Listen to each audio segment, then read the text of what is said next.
وحوي ما أنت وماني كايني إلهي نبغى نقديكو رب الله نوكينو رب الله نوكينو قفنا الله معنا لهنا نوسو قلي قفنا حسبنا رمنا كوي ورا نوسو نقدر خير الله نوقديك خير الله نوقديك خير الله نوقديك على كوني سنتا لين دانا تاكا قفنا سيستو مونغا مكونو tafadhali sana wacha sisi tuongee kabisa.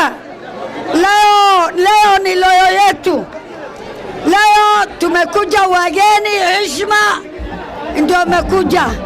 Leo umekuja sanata yetu ndio leo anataka gavana ataingia bila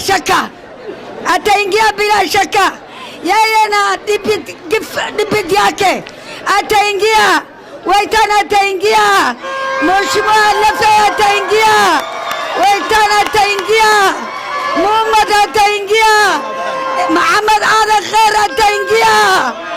Waxaa maanta aniga maani kalan heesi doona maanta ma heesaayi. Karibu timu Muhammad yote, karibu tafadhali.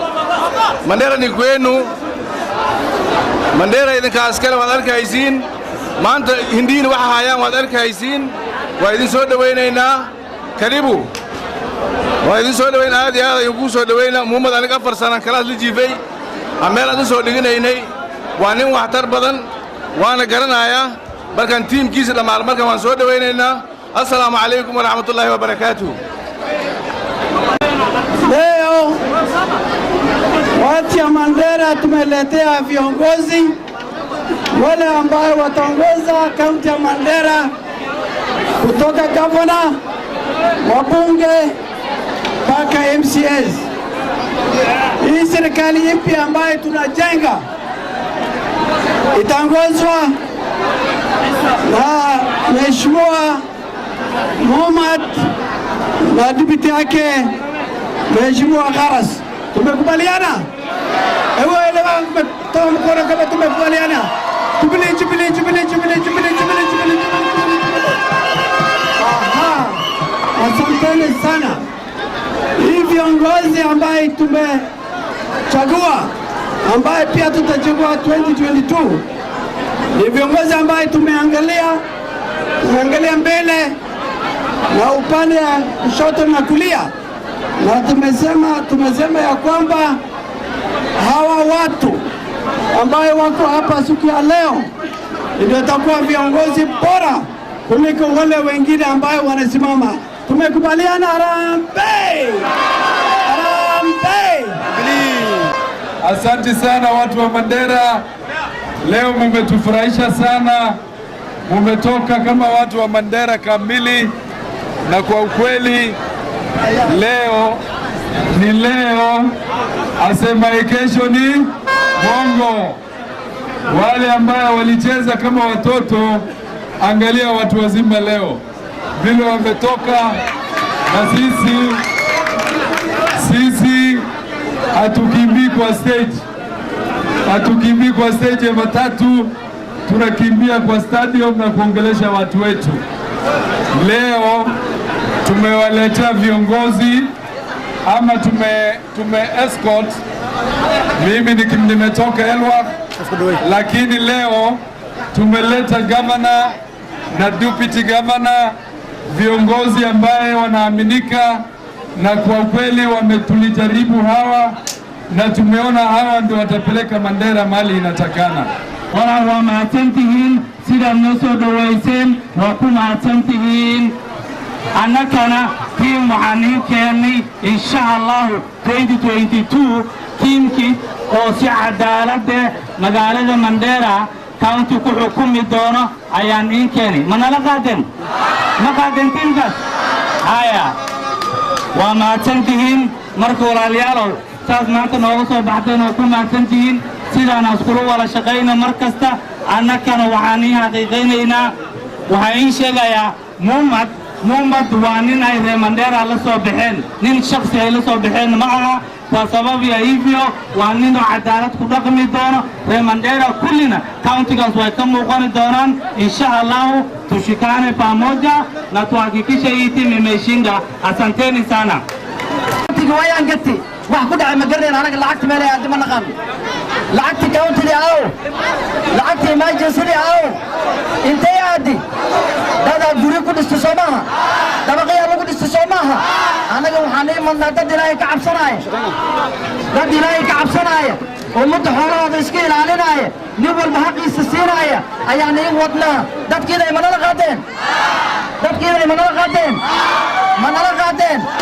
manala qaadeen insha Allah. annagana waxaan in ballan qaadaynaa ummadda xaqooda inaan iska ilaalina, wixii oo dawladda ka soo baxay inaan ummadda aan si xaqaan ugu qaybina ayaan in ballan qaadaynaa. walaalayaal waxaan ii sheegaynaa annaga iskama soo tagin, waqti badan aan fadhini, nin kastoo meeshaan ku soo darsanayna waa ka fiirsanay, waqti badan ay nagu qaadatay.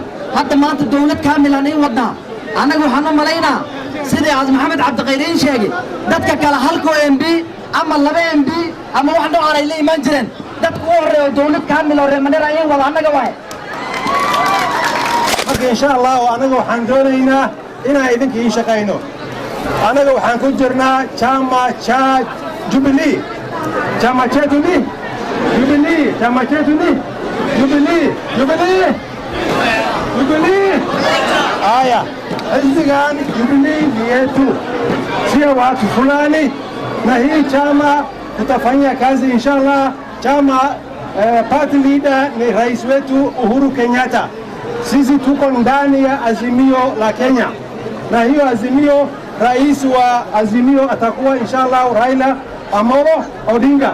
Sawa sawa. Hadii ay dawladda u soo gala Raila Odinga, anaga maxaan ka rabnaa? tunataka lami kutoka wapi Mandera mpaka wapi?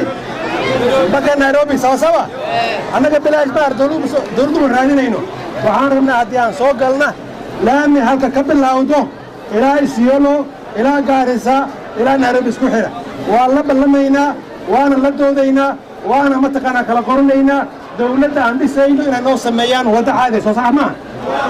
waxaa kaloo oon ka shaqaynaynaa insha Allah usalaama soo nabad u baahnin.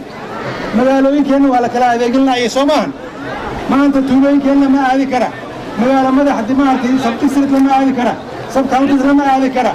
haddii aad rabto inaad aaddo Carabiyo, haddii aad inaad aaddo Lafey, haddii aad rabto inaad aaddo Taagaaba, haddii aad inaad rabto maartay Eeqaamo ama Baanisa, waa inay iskood la qaato soo maahan. ma naanfacdaa soo dal xur ma joogno. dawladda ayaan kula doodaynaa insha Allah. dawladda ayaan kala naqaashaynaa. waxaan rabnaa in nala siiyo ballan adag. dawladda ayaa iska leh inay ammaanka ka shaqayso. Ningependa kumshukuru rais wetu Uhuru Kenyatta kwa kuungana na Rais Raila Amolo Odinga kuleta amani ndani ya Kenya hii wakati walifanya handshake yao. Kwa leo sasa sisi tuko ndani ya commission ya Azimio la Umoja wa Kenya, na sisi tuko chama Jubilee kwa sababu chama mbili ODM na Jubilee. kuhakikisha kwamba sisi kama watu Mandera tunapatia rais mkono ili tumjenge rais wetu wa tano Raila Amolo Odinga. Mnakubaliana hili? Mnakubaliana hili? Rais wetu wa tano atakuwa nani inshallah? Raila Amolo Odinga. Nasi kama viongozi wa Mandera tumekuja hapa leo kama timu ambayo mimi naongoza, na deputy governor wetu atakuwa Muhammad Hussein Ali ambaye ni Khalid, na tunakuja na senator wetu ambaye ni Ibrahim Muhammad Ali, apology yake kwa sababu atakuwa na kesi hapa leo, na senator tunayo, tuna Umar wetu tunamuona, tuna wajumbe wetu, hakuna timu nyingine ambayo ina line kama hii yetu. Ndio hiyo.